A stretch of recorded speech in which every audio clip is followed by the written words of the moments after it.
Thank you so much for being here. This is one of those stories that genuinely hit me so hard because it feels like you have lived through some of the most seminal moments in American history, and you were also reporting on it. You worked for 50 years in this business. What do you think was the biggest change that you saw in your time in journalism as the first African-American woman working at the Washington Post? I think the biggest change was after the urban uprisings of the 60s, when the Kerner Commission, which was a commission that was named by the president, said the media had in many ways contributed to the fact that the urban riots occurred. And that was because they had not integrated their reporting and the editing staffs. And in many ways, they said they were just showing us America only through white eyes. So I started at the Post in 1961. When I went back in 1972, it was a little different because there were more reporters of color, more females, but still it was very white male dominated. You came into this world at a time when it was just something that did not happen. You walked into a newsroom where there were only 2 other reporters who were black. You were the first African-American woman in this space. And reading in the book, there's one of just the most harrowing passages where they had a policy of not reporting when black people were murdered. One editor even called those cheap deaths that shouldn't be reported. Yeah. How do you even begin to work in that kind of environment? And did you help the editors understand why it was crucial to report all news? I tried to help them. And I think the way I began working in that environment is because Dr. Martin Luther King was beginning to say to young black people, go into white corporations and excel.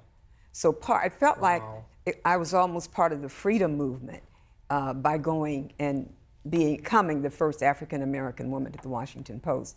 I didn't think I was a trailblazer at that point. I just was doing a job that I loved. Right. I had 4 years in the black press, and the black press has been very important in America. Both in terms of reporting on civil rights, but in going places where white reporters wouldn't go, where white newspapers wouldn't go. So that experience also helped to prepare me for my work at the Washington Post. One of the first stories that I remember a lot was when I went to the University of Mississippi as part of the team from the Post to cover the integration of Ole Miss. And that was the most horrendous thing you can imagine, because Mississippi was one of those places where it was a lynching state. It was the heart of segregation, and the university was like this bastion of white supremacy. So it was chaotic on the campus. But what hurt in addition was that I had no place that I could get a room because they didn't have hotels for black people. So I slept in a black funeral home. And in a funeral home? Yeah. I slept with the dead, Trevor. This is so insane that you have lived through that time. I'm honestly fascinated to know, in that time when this was happening, were you optimistic? Did you think that you would see America change? Or was the resistance to integration so strong that you thought it would last forever? The integration was so strong that I never thought I would see a black president. Wow. That was a huge step forward in many ways. But of course, with America, it can be liberal and then it can swing to conservatism, and you see what we have now. I see what we have now. I do indeed. You reported on so many stories, and your inclusion in the newsroom was powerful because it really felt like, when you read the book, you lived through 2 of really the most important eras in American history, in modern history, definitely. And that was women's movement for equal rights and black people's movements for civil rights. Which of the 2 did you feel like had more momentum when you were in them? Did you feel like, oh, this is going to happen or this one won't? Or did it feel like both were just moving forward? It felt that the freedom riders and the freedom, I call the whole civil rights movement, the freedom movement. Yes. It felt like it was going to open doors for so many other people. Right. Because after the civil rights movement, after the Black Power era, that's when Gloria Steinem wrote her article that said, after Black Power, women power. Right. And so after the women power, it's the blacks who were the pioneering minority. And so after women power, then you had the oppression against gay people right. being really looked at and studied and acknowledged. Then you had the oppression against the disabled.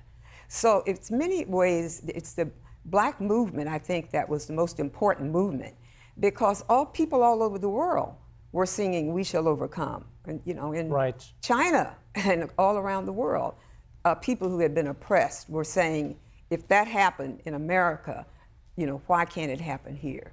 It's so powerful when you speak about how when you first got to the Post, your mission was not to be a reporter that focused on Black issues, but just a reporter who excelled. You didn't want to be pigeonholed as a Black reporter. But then you came to realize that it was crucial for you to take up that mantle and report on Black issues. Why do you think it's so important for mainstream media to look more like actual America and not just have the voice of predominantly white men? Yeah, it's because you can't really talk about a community that you don't in some way represent, that you don't in some way know, that you don't in some way have more than a stereotyped notion of what it's all about. And because with white supremacy in America, that whole narrative has also been accompanied by an anti-Black narrative. Right. And very often, and that's been since the beginning. This is 2019. We African Americans or Black people have been in America 400 years. We were here a year before the Mayflower, but 2.5 centuries of that was the era of slavery. Right.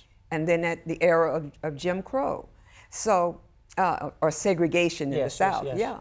So the whole feeling that this is, this whole anti-Black narrative that has been a part of the DNA almost of right. America, as much as white supremacy, that has not really been acknowledged. It's been kind of glossed over, and you pay attention to how, the violence that violence gets. Yes. But in terms of what motivated that, and a lot of it is about poverty. Poverty is very violent. And as you were saying in the segment with the billionaires, it's very real what's happening in this country. And it's been happening for a while. 50 years of writing, 50 years of finding ways to report stories even in spaces where you weren't allowed. I mean, one of the most shocking and I find funny at the same time stories was when you talked about how when yourself and colleagues would go to marches, you would have to disguise yourselves because you couldn't be journalists in public as Black people. You would dress up as clergy, you dress up as priests and so forth, and nuns, and you would hide typewriters under your clothing, which I didn't even know how they fit. But when you look at America today, how do you find that balance for yourself of both where America has come from and where America still needs to go? Okay, first I should say that those reporters who wrapped their old royal typewriters about this in old clothes right. when they went into the South because they didn't want the white sheriffs to arrest them. Wow. And so they would also disguise themselves as ministers, and they carried Bibles under their arms. And so that was a way of trying to get to the story and knowing that they couldn't go as reporters. But where I see things today, I think it's a time when media is more important than ever. It was very difficult when the president started talking about fake news. It was very difficult because, those of us who came up in the legacy media, we knew about all of the issues of ethics that we had to adhere to in order to be hired by the Washington Post and in order to work there. We knew that we didn't take gifts from anybody. We knew that we had to always pay our own way.